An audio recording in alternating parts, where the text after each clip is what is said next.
The child who was shot dead by soldiers at Nyanga. The child is not dead. The child raises his fists against his mother, who screams Africa, screams the smell of freedom and heather, in the locations of the heart under siege. The child raises his fists against his father, in the march of the generations, who scream Africa, scream the smell of justice and blood, in the streets of his armed pride. The child is not dead, neither at Langa, nor at Nyanga, nor at Orlando, nor at Sharpeville, nor at the police station in Philippi, where he lies with a bullet in his head. The child is the shadow of the soldiers on guard with guns, Saracens, and batons. The child is present at all meetings and legislations. The child peeps through the windows of the houses and into the hearts of mothers. The child who just wanted to play in the sun at Nyanga is everywhere. The child who became a man treks through all of Africa. The child who became a giant travels through the whole world without a pass. So firstly, definitions. Heather is vegetation, it's bushes with purple flowers like felt brush. Siege is to cut off supplies, entry and exit to a town or a village.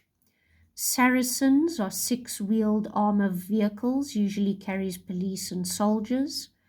Legislation is the laws, the process of making laws. And treks is Afrikaans for a difficult journey, especially if on foot. Firstly, there is the child. And the repetition of this phrase is emphasizing youth and innocence. This is not an adult, this is not a young adult, this is not an older person. Again, by restating the child, there is this emphasis. The person is, the speaker, the poet, wants people, wants the reader, wants the audience to keep that in their minds. Because definitely if you consider heartache and soldiers and shooting and fighting, it's sometimes easy to think, it's war, it just happens, this is how it goes. But the speaker, the poet, Ingrid Jonker, wants people to acknowledge that this was a child. They were innocent. Okay, it speaks of a brutal murder. So the title says the child who was shot dead by soldiers at Nyanga, and the very first line of the poem says the child is not dead. So physically, yes, this child was murdered. But spiritually, if you look at the third stanza, or the effect of this death, the child is not dead. And especially when we get to the fourth stanza, I'll explain that a bit further. So we have the child raises his fists against his mother, and then the first line of the second stanza raises his fists against his father. So this speaks about resistance, revolution, taking action, and especially with the word march, armed, justice, it has a military or a militant tone about it. So when you raise your fist, it's in defiance. There is a sense of desperation, there is distress. The person is raising their fist against their mother and their father. So there is the idea that they are dissatisfied with the older generation. They feel that the older generation, their parents, grandparents, have done nothing, and now it's up to the younger generation, the youth, to make that change, to take it one step further. Screams and smell, and that's repeated twice. So that is sibilance. It is alliteration, but when the S or sh sound is repeated, we call it sibilance. It does slow down your reading purely because S and S and sh are very taxing sounds, if I can say that. So it takes your mouth a lot of work to say them, and you can't just run off a string of those words. It would end up being a tongue twister, like Sally sells seashells. You got to really, really concentrate. But again, why a poet or a writer might use that is because they actually want you to pay attention. It's there to emphasize something. They want you to slow down and take notice of the content. So if this was being done in an exam, you wouldn't get a mark for saying it slows down the reading, but rather what is being emphasized by the slowing down. So because the child is defiant, because they're raising their fist against their mother and their father, they are screaming. They are screaming Africa. They are screaming the smell. And what is the scream? What is the content of it? So it's Africa, it's freedom, it's the heather, the felt, it's justice and blood. So the youth, the younger generation, they want change. They want freedom. They want things to change. They want things to be different. Their parents and grandparents weren't going to do it. So now it falls to them. They are now going to take up the baton, as it were. Then we've got the scream, the justice, the blood, the streets of their armed pride. Again, there is this idea of resistance and revolution. Things are now taking a turn. It is now becoming more militant, whereas the parents and grandparents were more passive. Now, locations has a double meaning. It's a pun. So a pun is a figure of speech. It's where there is double meaning. So the first meaning is the townships, the locations, the townships, the shanty towns, etc. But a location can also be where you find something, where something is. And it says here that the location of the heart is under siege. So something or someone is laying siege to where the heart is. And generally, the heart has the connotation of not only passion, but it's where love and care and tenderness is, where nurturing is. So if you think of a mother taking their child to their breast, their chest, that is where the heart is. And so it has that tenderness about it. But also the townships were under siege. Their movement was restricted, their entry and exit and curfews and times. Again, when we come to the passbook, everything was monitored, everything was restricted. The townships were separated from the rest of the town and the suburbs, etc. Then the child, that repetition, because it is a phrase that is repeated at the beginning of the lines, we call that anaphora. So it's not a refrain because it's only a phrase or a word. A refrain would be a complete line that is repeated. So they are screaming Africa, they are screaming the smell of freedom and heather, screaming the smell of justice and blood.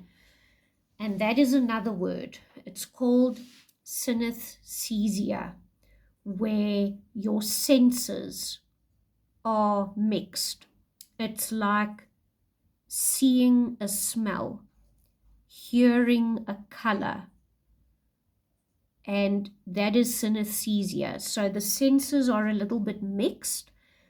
It is actually a medical condition, but in literary terms, again, it's there to emphasize the importance. It's there to, I wouldn't say exaggerate it, but it's definitely to make much of it, to highlight it. This is significant, it's important, it's crucial.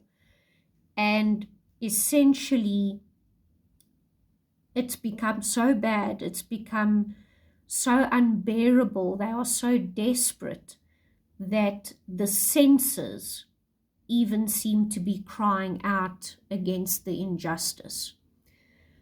And then it does the freedom and heather, which is one thing, but then it goes to justice and blood. So there is an escalation. It talks about the heart being under siege, and then it goes to marching in the streets with armed pride. So again, there is an escalation. There is now a movement. Things are gaining momentum.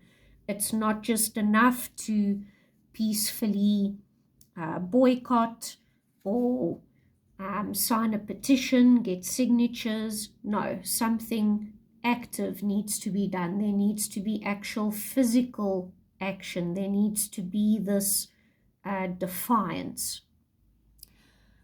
So Langa and Nyanga are townships in the Cape. Orlando and Sharpeville are townships in Gauteng. The police station in Philippi is there around the Cape Flats, that particular area. So Sharpeville is referring to, there is this allusion to the Sharpeville massacre. So it's not stated directly, and that's why we call it allusion. Again, it's another figure of speech.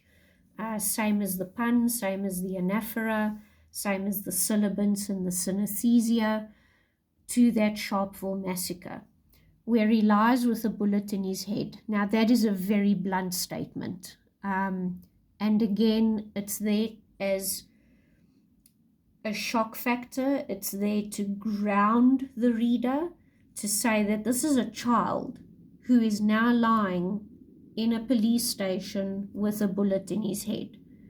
And this contrast of the child is dead, the child is not dead, the child is dead, the child is not dead, is there to say that physically this is the end.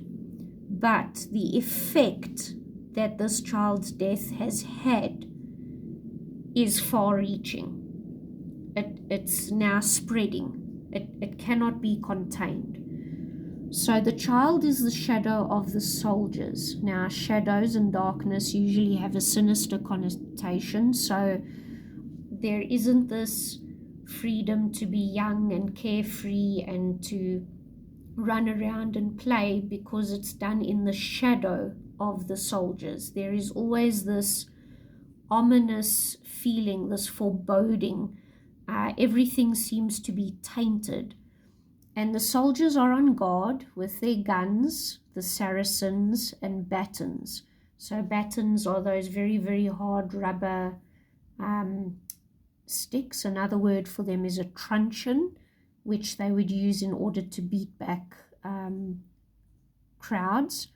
Saracens, again with the definitions, are the armored vehicles.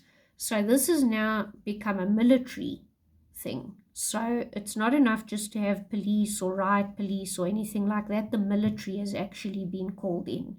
And this is obviously to suppress any uprising or protest that could be happening, because this comes after the events of the Sharpeville massacre.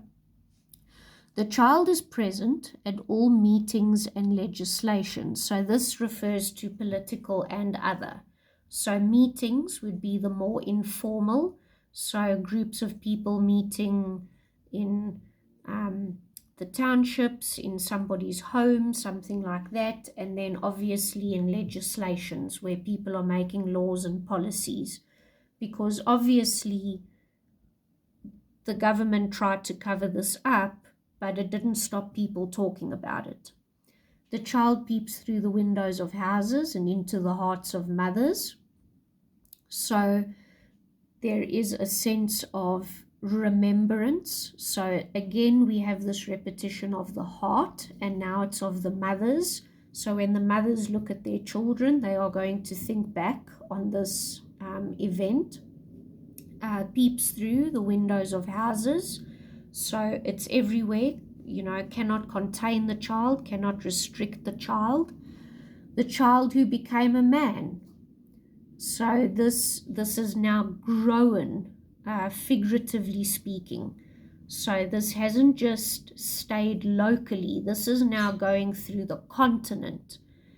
And to get the story to the continent, because of the word choice, treks, meaning a difficult journey, especially if on foot, people had to take this news. It was very much word of mouth because this would have been censored. You wouldn't have read about it in a newspaper or a magazine article or anything like that. They wouldn't have put it on the news. So again, because of the legislations, things are being, hushed and censored.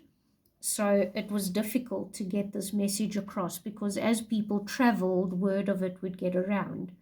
And then the child who became a giant travels through the whole world.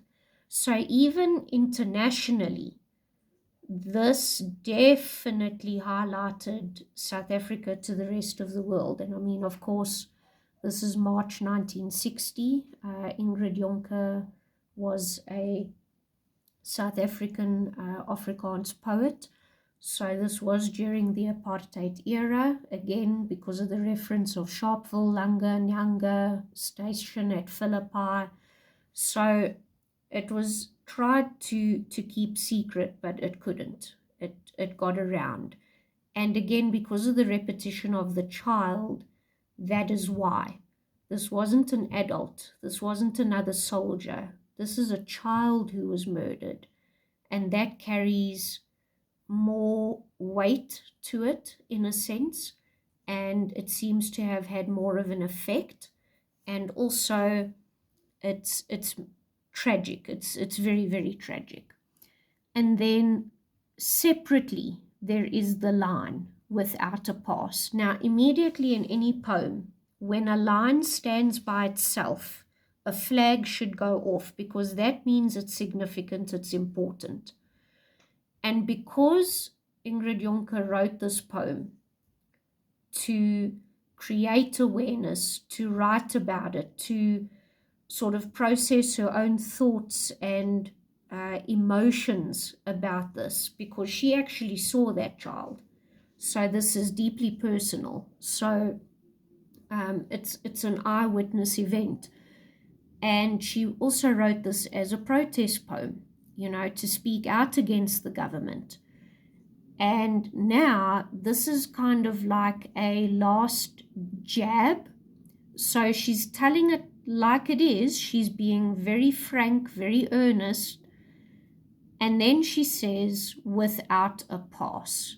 So despite everything that the government tried to do in order to censure this, keep it out of the news, keep it local, it eventually crossed the borders and it crossed the seas and oceans. So it's almost like Ingrid Jonker was trying to say, you thought you could keep this quiet, but you couldn't. The news of what has happened to this child, and the child representing all the innocents who were lost, all the people who died. It says there at the top of the page, symbolic of all the innocents who were killed. So try as they might to contain that, they couldn't. Because this news got around without a pass. So that is the ultimate defiance. There is irony. I put a little blue star there and I wrote on the right-hand side that the dead do not need a pass.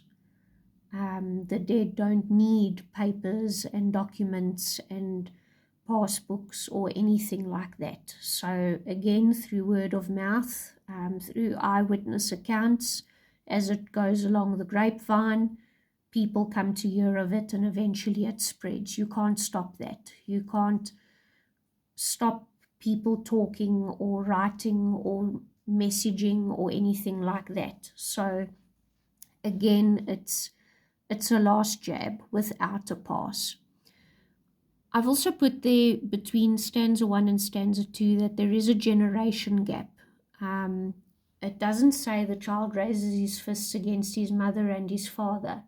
There is a separation there. So on the one hand, the youth and the parents, and then on the other hand, there is a separation of family because the father would have stayed in a township in order to work in the city.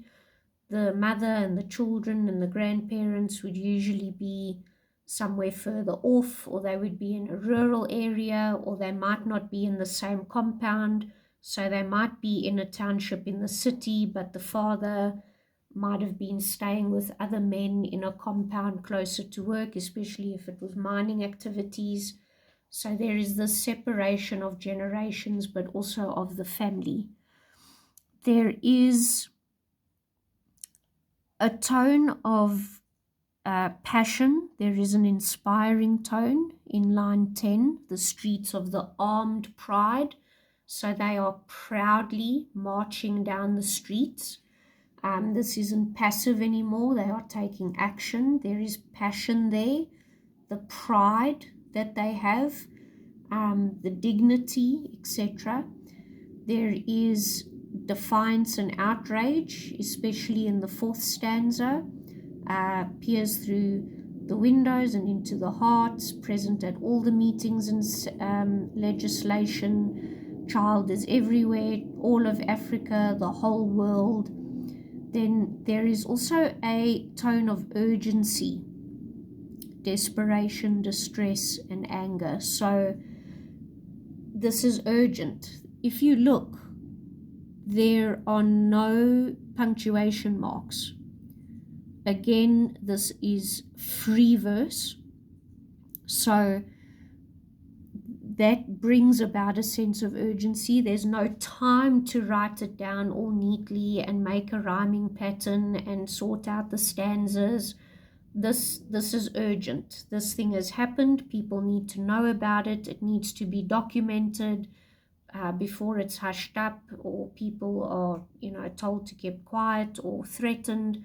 And so the poem is just written. So there is the sense of urgency. There is desperation.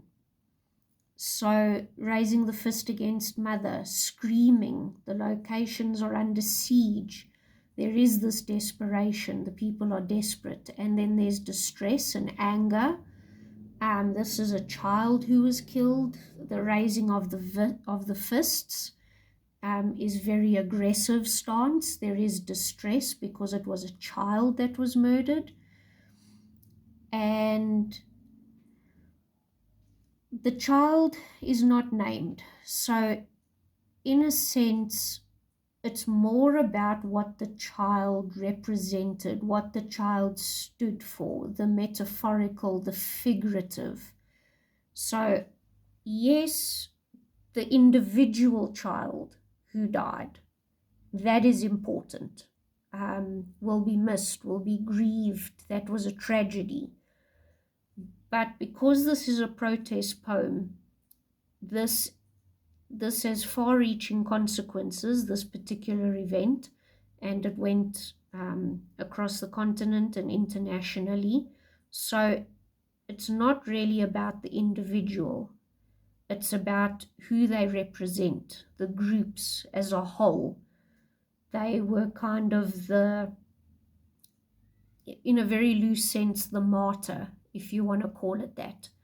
So they were representing the innocents who were killed, the people who were affected by the laws and legislations and the policies, the Group Areas Act and all of those particular things. Themes are freedom, resistance, protest. So the concept of freedom, being able to play, do what you want, no restrictions. Then you've got the resistance, again, the raising of the fists, the screaming, the siege, the marching, being armed, and the protest. People are not going to sit back and tolerate this. Something needs to be done about it. Hence, taking it further than their parents, like is written in the middle of the page. And that is the child who was shot dead by soldiers at Nyanga. This has been translated differently because originally it was written in Afrikaans. And the thing is, when that happens, sometimes certain concepts or images are lost. This is the version that if you are a matric student, you are going to be expected to know this and write on it if it is one of the options in your paper too, but the original is different. So what I'm going to do is, just to end off the video, now that you know what's going on and things are defined and the figures of speech are there, I'm going to read it with sort of almost the direct translation, closest to the original. The child is not dead. The child lifts his fists against his mother, who shouts Africa, shouts the breath of freedom and the felt in the locations of the cordoned heart. The child lifts his fists against his father in the march of the generations, who shouts Africa, shouts the breath of righteousness and blood in the streets of his embattled pride. The child is not dead, not at Langa, nor at Nyanga, nor at Orlando, nor at Sharpeville, nor at the police station in Philippi, where he lies with a bullet in his brain. The child is in the dark of the soldiers, on guard with rifles, saracens, and batons.